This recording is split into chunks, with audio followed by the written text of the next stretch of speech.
Hey, what's up, guys? Let's talk NBA back here with a new video. We're gonna be talking about some fantasy basketball advice for next season. Um, NBA season's still going around, but leagues have ended already because of so many players being rested for the playoffs, and it just gets annoying and hard to manage.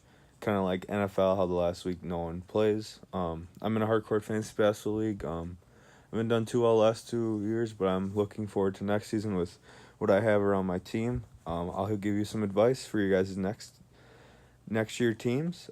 Please like and subscribe. Follow my Instagram page at Let's Talk NBA 123. Here we go. I'm gonna start out with who I think will be the top three best fantasy basketball players next season.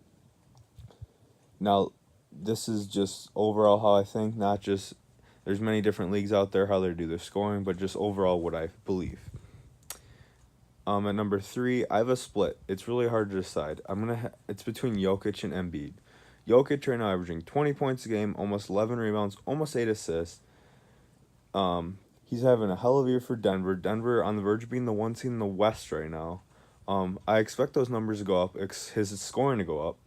I don't see anyone being added to Denver that's going to affect what he's been doing, and I only expect him to get better as he's such a young center in this league. Rarely misses games. I think he is really going to take care of his body so he can get in better shape so he can play more minutes. Um, I expect Jokic to just keep getting better and better and better. And then the other guy at three that I had him tied with Jokic is Joel Embiid. Embiid is an animal, averaging 27 points a game, almost 14 rebounds, almost 2 blocks. He is a specimen that you do not want to mess with. Um, the only reason why I don't have him above Jokic here and why I'm tied is because Embiid still is having the issues with injuries that I always am a little leery about. If he is healthy, though, he definitely could be number one. This guy is just a freak. He's very young still, too. Philadelphia's playing great now. It does determine who they're gonna have next year. Him and Ben Simmons will be there, but are they gonna have Jimmy and Tobias both back too? I feel like one of them will leave, most likely Jimmy. So, he's still putting up great numbers while they're there. So yeah. At number two, I have Kitty Karl-Anthony Towns, baby, averaging almost 25 points a game, almost 13 rebounds a game. This guy's a freak of nature. Can shoot the three ball. Since Jimmy Butler's been gone, he's just tearing it up. He barely misses games. He got in that car accident and missed a few games, first couple in his career. Came back and just had some monster games. Yeah, so Towns, I expect him to just keep getting better. I don't see Minnesota getting anyone that's going to affect this. Wiggins gets his shots, but yeah, so I have Towns at two. Number one should be easy, Giannis. In the MVP conversation this season, Bucks are the best record in the league. He's averaging 27 points a game, almost 3 rebounds, 6 assists, 1.5 blocks, 1.3 steals. He is the Greek freak for a reason. Very young still, 24. The numbers should increase. I would expect his scoring. So yeah, they're not gonna. Do not believe they'll add anyone that's gonna affect this. He's a center point of the offense. Should be center point of the defense too. Yeah, the Greek freak. Just you're gonna want him at the number one pick easily next season. So best fantasy keepers overall, if you're doing dynasty or just keeper leagues. I'm in a keeper league basically, and I really suggest you guys do this. It's fun being able to keep a certain amount of guys each season instead of just hoping you can get them in the draft the next year. In my fantasy league, we have about 3 regular keepers and then 2 young keepers that are going to be going in their second year or third year in the NBA. And then we have a draft with the guys remaining, which is very entertaining because there's still very good guys available in the drafts. And that's where a lot of the rookies come in too. Zion, I expect to be a high pick in a draft. But yeah, so I'm going to start at number 10. I have a tie here between LeBron James and Russell Westbrook. LeBron, he's missed a lot of games this year, but he's almost averaging 28 points a game, 8 rebounds, 8 assists. Everyone's saying it's down year. Those numbers are crazy. I think the Lakers will get someone else, but his numbers should always stay around the same, as he's going to be the vocal point of this team still for a while, till he probably retires. Yeah, LeBron here. And then I have him tied with Westbrook. Westbrook's averaging 23 points a game, 11 rebounds, 10 assists. Westbrook, he's a triple-double threat every night. His scoring is down as usual this year. He's letting Paul George take over a little bit, which I like. But Russell Westbrook has to be your 2 because he's a triple-double threat every night. You could say that about Ben Simmons too, but his scoring is not there yet. And they have other guys. Well, in OKC, they just have Westbrook and Paul George. Number 9, I have Luka. Man, I'm mad I didn't take him last year in my draft. The second overall pick. I was deciding between Luka and Bagley. I took Bagley. I still like Bagley a lot in his potential, but Luka, dude, oh my gosh. Luka, hallelujah. 21 points a game. Almost 8 rebounds. Almost 6 assists. Vocal point of their offense already. Handling the ball a lot. Him and Kristaps are going to be a problem. Heard they're going to target Kemba, which could do a little downgrade for Luka. And they might have a pick here if their pick goes in the top 5 from that Trae Young Luka Doncic trade last summer. Luka, dude.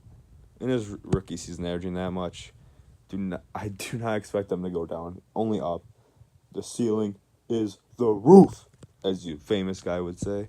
Luka is a problem. At 8, I have Steph Curry. Yes, I know he should be lower a little bit, but he's still averaging almost 28 points a game. 5 rebounds, 5 assists.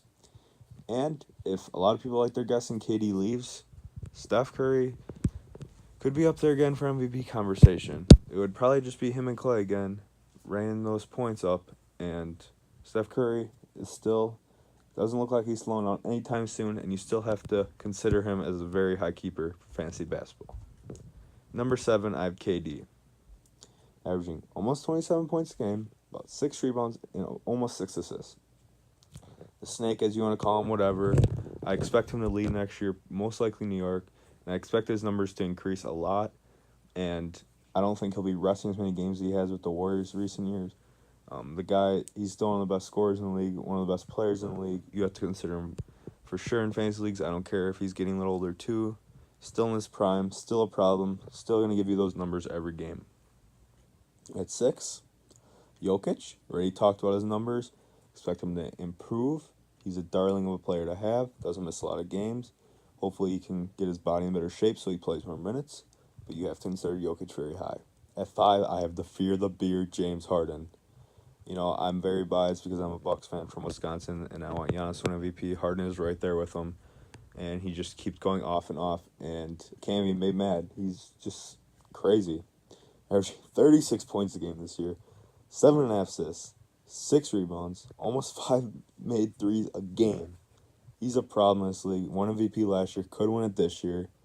Obviously, I don't think he'll average all this next year, but he could definitely average 30 points a game again, around there. I don't know if Houston will add anyone else because they don't have a lot of space to add anyone with them paying CP3 a lot. But yeah, you have to consider Harden very high, as his offensive production is just out of this world. At 4, I have the unibrow and Anthony Davis. He was definitely probably 1 or 2 at the beginning of this season, but due to him resting games, still very injury prone, and the whole Pelicans trade situation, I'm at 4. He's still averaging about 25.9 points a game, 12 rebounds, and 2.5 blocks a game. Still a problem, and I would still consider him very high in your drafts next year, and still consider him one of the top keepers to keep for fantasy basketball. Only thing is, people are worried he's going to get traded somewhere, and his numbers could downgrade. Don't expect that. Expect him to be more efficient, be around the same scoring, so you still need to consider him very highly. Number 3, I have Joel Embiid. Embiid should be 1 or 2 in most people should consider him, but just because of injury history and what's going to happen with the other guys on their team, I have him at 3. Already talked about him, but yeah. Number 2, I have Karl-Anthony Towns. Already talked about this boy, but he's hungry, man. He plays hard every night, misses barely any games. They're not going to be getting anything else really different that's going to affect anything. Yeah, Towns, you want to consider him almost at 1 here. But at number 1, Giannis, the Greek Freak. 24 years old. Numbers are going to increase. No one's going to take away what he's doing if they add anyone. So you have to consider him as a top keeper and top player probably for fantasy basketball. So yes, I might do some more fantasy basketball videos here and there, as I know there's not a lot out there on YouTube, so I'm trying to maybe inspire you guys to follow this, do more fantasy basketball leagues, as I know I love fantasy football more, but fantasy basketball is up there with it. It's very fun. If you love the NBA, you guys should consider doing dynasty or keeper leagues. It makes it more entertaining, makes people into it more. So, yeah, and So please subscribe, follow my Instagram page at Let's Talk NBA 123, and follow my personal at DEVIN_ULRICH. So yeah, if you have any questions about fantasy basketball, hit me up on the comments or DM me on my Instagram maybe. Please spread the word. Please subscribe. Have a great day. Giannis versus Harden tonight. Please watch. It's going to be a hell of a game. And I'll see you guys later. That's it for Let's Talk NBA.